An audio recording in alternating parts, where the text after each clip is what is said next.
I teach all of the Chinese international students, level 3 Chinese, and I take the role as the mentor as well. Actually, I had been immigrant from China a few years ago, so I have experienced nearly all of the similar challenges our students are facing now. I'm also a mom. It's my son. He came to New Zealand 1.5 years ago. He studied in Wellington High School. Lastly, we hosted a Swiss girl, a dinner, whole year in 2014. So that's a part of me. Actually, it's not easy to be our Chinese teenagers' homestay parents. You know, teenagers, in general, they are very lovely, but sometimes they are moody, annoying, right? So, and the special way is for these Chinese teenagers, they come from China, where the culture is quite different from yours, and they still grow up in one-child family. So all of this can give you more challenges to be their homestay parents. So as a teacher and a Chinese, on behalf of their parents, I sincerely thank you for the care you provide. I know it's not an easy job to be their homestay parents, but I think if we could understand them better, it'd be easier for you to look after them better. So I would like to share some information with you about their background. So how they grow up. Nearly all of our students come from one-child family. So they got much more attention from their parents and the grandparents. Meanwhile, so because they from the one-child family, so in general, all of the kids, they are self-centered, more materialistic, and then they take things for granted, less appreciation sometimes, and more fragile mentally or physically. They get used to stay alone without stimulants company, but they feel lonely but get used to it. So that's our kids. So, and meanwhile, the parents put so much hope and high expectation on them. So since they were a few years old, the parents started to select all kinds of training class and send them there because they believe that kids learn something earlier, so they could have less competition when they grow up. So the kids just go to all kinds of the training classes. So the parents invest a lot for all of the training classes, but except training them to do some basic life skill. For example, cooking, cleaning, laundry, and manage their basic life, personal life. So we kids somehow say they are pretty lazy or even hopeless to manage their own personal, simple life. But on the other hand, let's just very bad about that. But on the other hand, they are working hard, especially at Chinese school. This is a normal Chinese school timetable. The kids, they have to start their school at 7:30, and they have 2 hours for lunch break. Then they finish their afternoon class at 4:30. After that, they just go to different private training class again for another few hours. And some students, they have to go to the night class for another 2 hours because they have to prepare for the final entrance examination for the high school or universities. So it's pretty tough.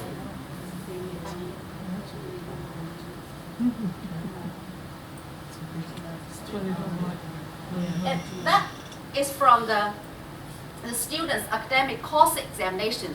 Every time after examination, all of the results are ranked every time, weekly, monthly, yearly. So, and then the school evaluates us, academic teacher, us, based on their academic courses. So we are all under pressure. So that means the kids are pushed to study harder and longer.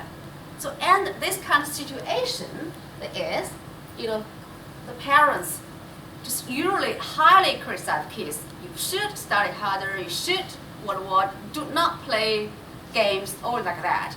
So, as this result of the constant criticism, some kids just lost the confidence greatly.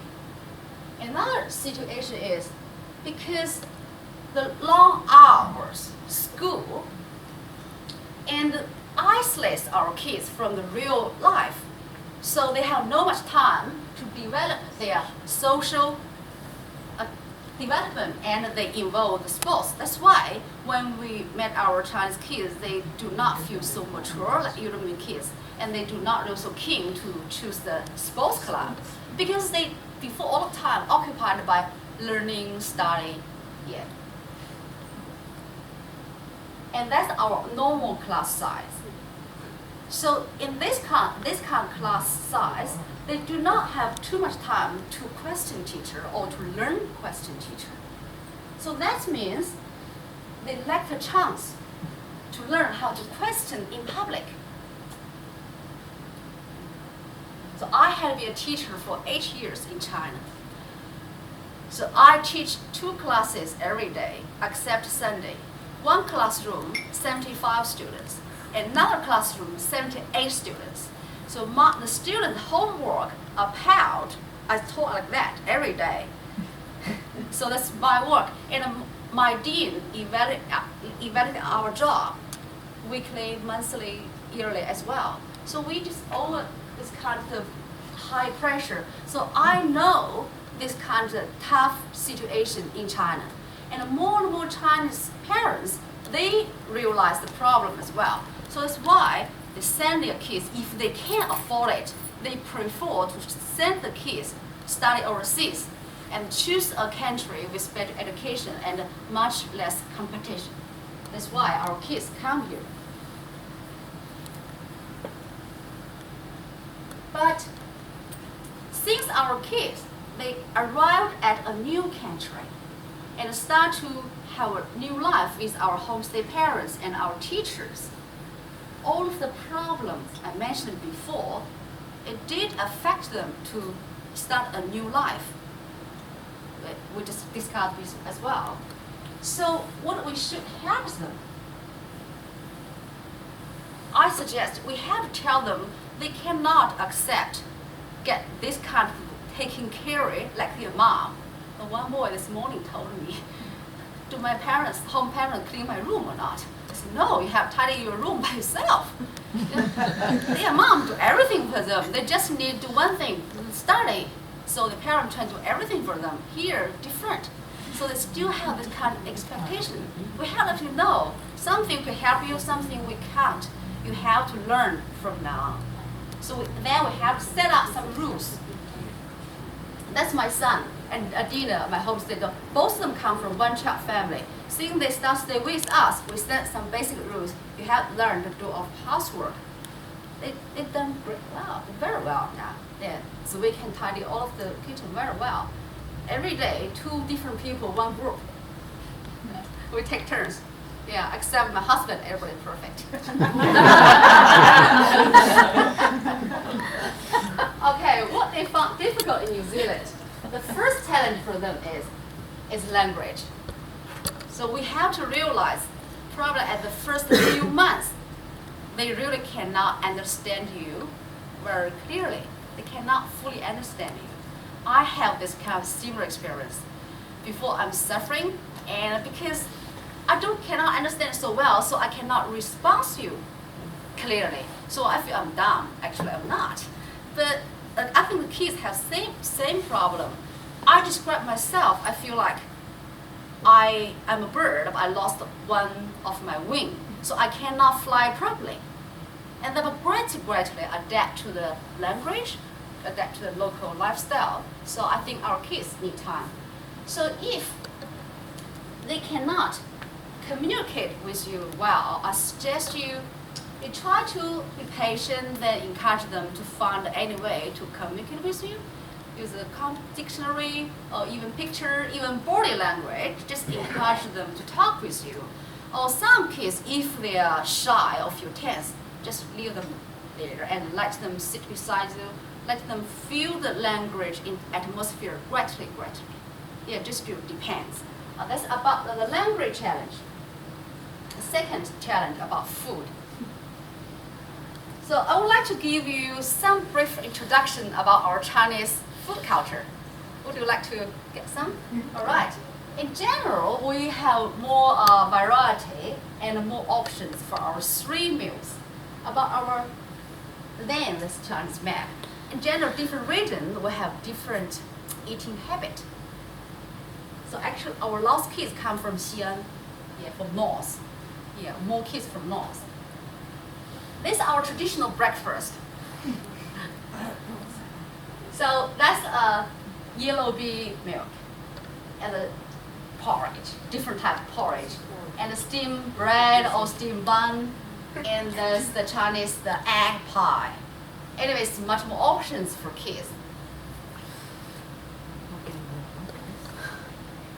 Then in general, Chinese people have a heavier lunch and light dinner because we believe a light dinner could make you slim and a big lunch could offer you more energy. So that's our 3 meals. Then we prefer soup rather than cold winter during meals. And because I'm a Kiwi, so I know husband always take hot cold water with his meal. For us, I think it's very surprise and a very big shock for us. Then usually we drink a hot tea or warm water, not cold water with ice. That's quite different. So based on the discussion with all of my existing students about breakfast, they want some more options. About lunch, and 30% students, they found it pretty hard for them to have the similar sandwich nearly every day, especially for the students at the first stage. About dinner, they hope they could have more veggies, veg type. So the suggestion from students, they said it would be very nice if you could prepare more food materials, let them choose for their breakfast and the sandwich. And it's very good if you allow them to cook some Chinese food sometimes. Yeah, that'd be very good. But I suggest them to cook some Chinese meal for your family, if you're happy about that. Then about the general living condition. Based on, I discussed with our students, I'm sorry about that, but in general, 15% students, they think their room too cold. And 40% students think the shower time, the limited shower time, is very hard for them. And 30% students think the Wi-Fi, shouldn't be limited. Why they have this kind of thinking? I give you some idea why they have this kind of thinking. And this our general living condition in China. In China, most people, we live in this kind of high blocks. So this kind of high blocks, it's quite warm and centrally heated by the power station owned by government. So in summer we use air conditioner. But sorry for that because it causes lots of pollution. But it do make people feel very warm. That's not so good thing. Yeah, that's the normal room. So all of the heat comes from the heater. Yeah. And for our cost, we pay $100 a month, but we can get the 24 hours a day. We just use the system, just 24 hours a day, $100 a month. So it's very affordable. So we get used to get heat, just every moment. And that's we usually use the solar panel, heat the shower water or the gas. So whatever gas or solar panel is very, very cheap. We put all the things on the on the roof. But I'm surprised why New Zealand we don't do that. Our sun is so strong. I feel so surprised. They blow away. You know, our China Only in Wellington. has so many free resources, strong sun, but you don't, this kind of thing. So cheap, It's so starting, good. honey. Yeah, Starting. The problem is that it's been really, really expensive, unaffordable for Yeah. people to buy Oh, them. it Yeah. China's kind of It's so coming down. cheap. Set up free. And the people just go there fix them for free. Only pay machine. Anyway, so and Wi-Fi is very cheap as well because China all the huge consumers, the customers. So the average price always very big, very small, very tiny. even the Europeans though, it's way cheaper. They have no idea how much it costs here. Like, Yeah. not just Yeah. Lots of kids, including the European kids, they didn't realize New Zealand costs so much. Yeah, even food, They're surprised I at the know. cost of it. And our homestay girl, she from Switzerland, she feels surprised. Yes, the food is similar price as Switzerland, but they are nearly 3 times us. Yeah. Anyway, yeah. So a suggestion about a room, if you could encourage the students to work in a warm room at what's that? I'd like to make a comment about the electric blanket. Many of times I've gone at 3 o'clock in the afternoon when I get home and the electric blanket's still on. Okay. I think that's quite dangerous. You allow Yeah. them to use electric blankets. Oh, the few kids talked with me this afternoon. They said they feel so cold during the night. And some kids they do not have the blanket, the electricity Yeah. blanket. But if they have one, then I will try to remind them to turn off. Yeah, you can remind them, but since they start work, go to school late, we've left before them, so we can't check that they've If turned they it burn off. our house down, we're all homeless. Yeah.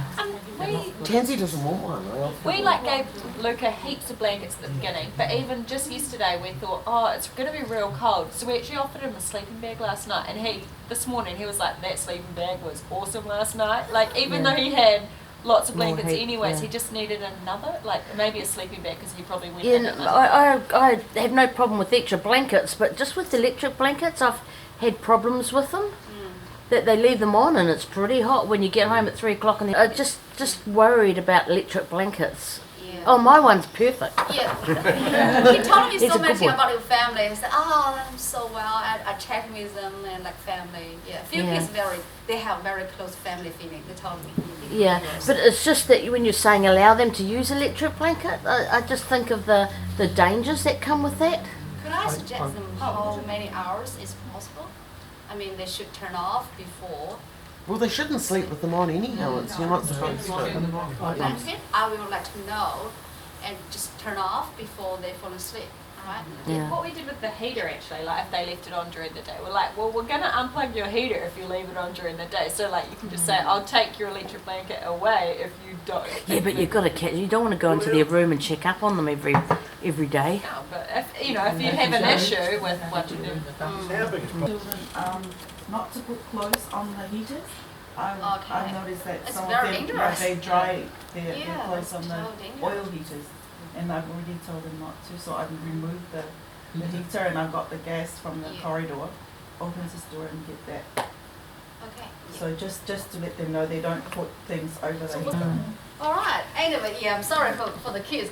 Some trouble for you. My problem with electric blanket Yeah, about is shower the fire time. escape. Yeah, usually they feel surprised about the shower time. They really 45 And what's the minutes. shower time? What's your time on the showers? So some parents say you have to get out from 10 minutes or 5 minutes. 10 minutes, That's okay. why they And they feel like have 20. they do not sort of get used to the Yeah. I've got time an engineer on limitation. here at home as well, so whatever. Yeah.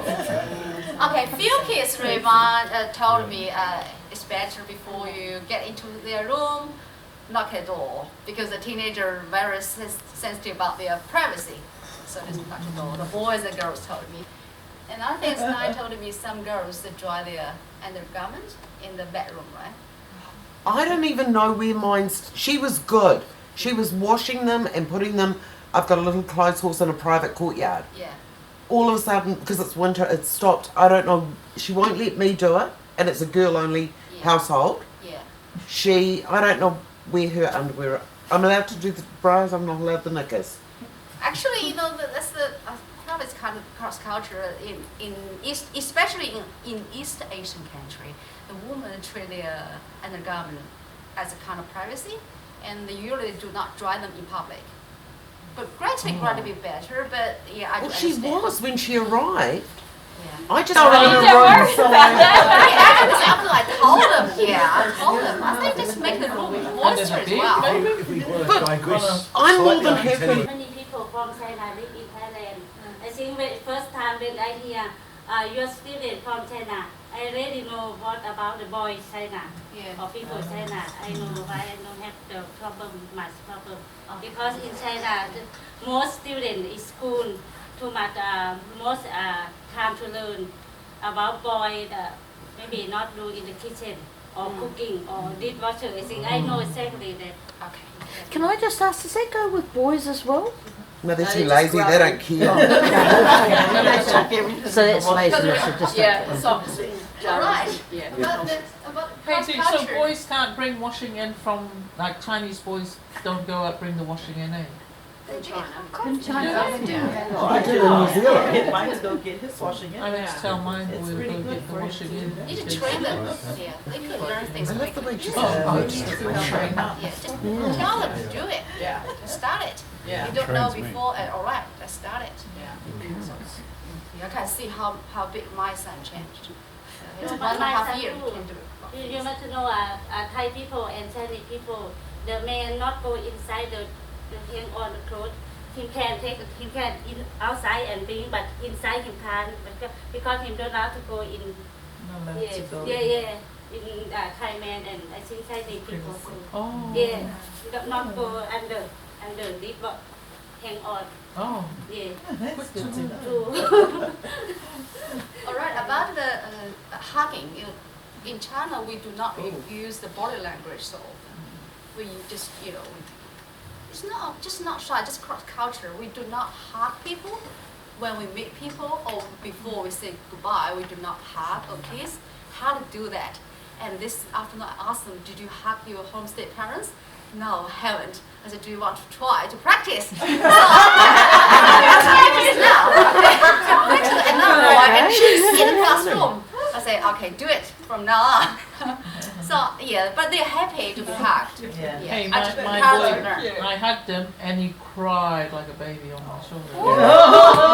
So it's very happy about it. Oh, it was sad though. It was heartbreaking to see him go there. Oh, lovely It was- feelings.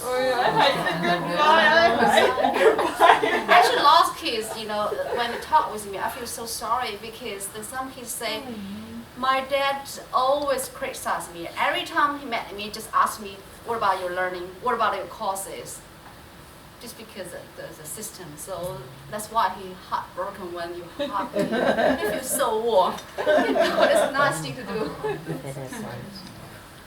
Yeah, and the second stage, after they familiar know the new environment, start calm down, then they start to feel homesick. Especially for some kids, they did not engage the local life so well.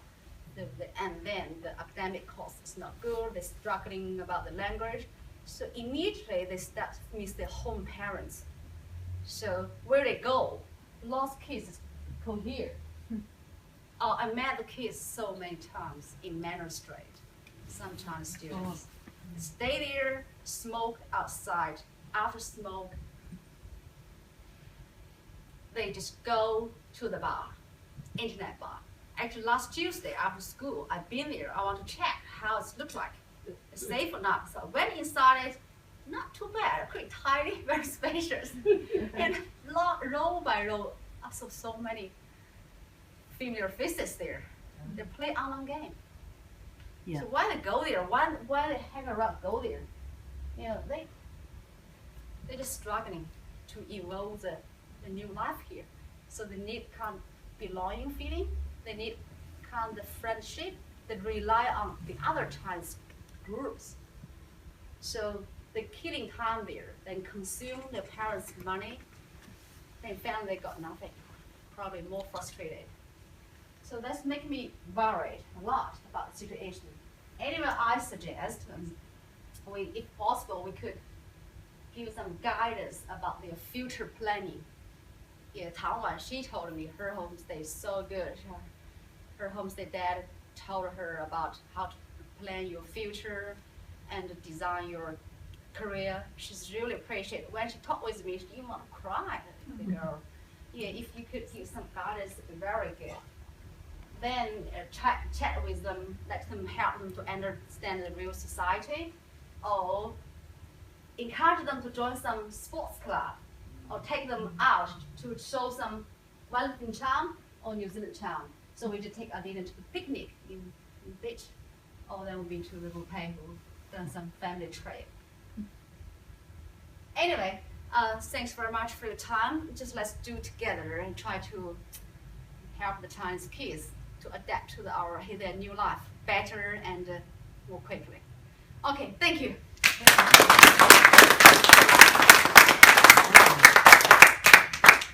Thank you.